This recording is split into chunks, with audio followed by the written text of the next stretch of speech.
వర్షాలతో తడిసిన అన్ని రకాల వడ్లను వెంటనే కొనుగోలు చేయాలి, వెంటనే తరలించాలి. అట్లనే ఇవాళ 3 నెలలు అయింది ఇల్లు వడ్లు కొనుగోలు స్టార్ట్ చేసి, ఇప్పటిదాకా బోనస్ రాలేదు. అన్ని రకాల వడ్లకి ప్రభుత్వం చెప్పినట్టు 500 రూపాయల క్వింటాల్కు బోనస్ కూడా వెంటనే వెయ్యాలి. ఎదురు చూస్తూ ఉన్నారు రైతులు, బోనస్ ఎప్పుడు వస్తుందా అని చెప్పి. ఈ 2 డిమాండ్లు ఇప్పుడు మిగిలిపోయిన వడ్లను వెంటనే మరి రైస్ మిల్లర్లకు తరలించాలి. తడిచిపోయిన వడ్లను కూడా, వర్షాల వల్ల తడిచిపోయిన వడ్లను కూడా పూర్తిగా ప్రభుత్వ మద్దతు ధరకే ఎటువంటి కడతా లేకుండా కొనుగోలు చేయాలి. కడతా కూడా విపరీతంగా తీస్తున్నారని చెప్తున్నారు. 10 కిలోలు కడతా తీస్తున్నారని చెప్పి రైతులు చెప్తా ఉన్నారు. ఇది అన్యాయం. కాబట్టి మరి ఆ రోజు మేము ప్రభుత్వంలో ఉన్నప్పుడు మరి తడిచిన వడ్లను కూడా కొన్నాం. ఆ రోజు 2 కిలోలు 3 కిలోలు కడతా తీస్తేనే మరి ఆ రోజు ఈ కాంగ్రెస్ పార్టీ నాయకులు విమర్శించినారు మమ్మల్ని. మరి వాళ్ళు దీనికి ఏం సమాధానం చెప్తారు?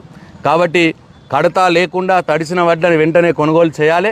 ఇప్పటిదాకా కొన్న వడ్లకు 500 రూపాయల క్వింటాల్కు బోనస్ వాళ్ళు ఇచ్చిన మాట ప్రకారం వెంటనే బ్యాంక్ అకౌంట్లలో, రైతుల బ్యాంక్ అకౌంట్లో వెయ్యాలని చెప్పి డిమాండ్ చేస్తూ ఉన్నాం. జై తెలంగాణ, జై కేసీఆర్.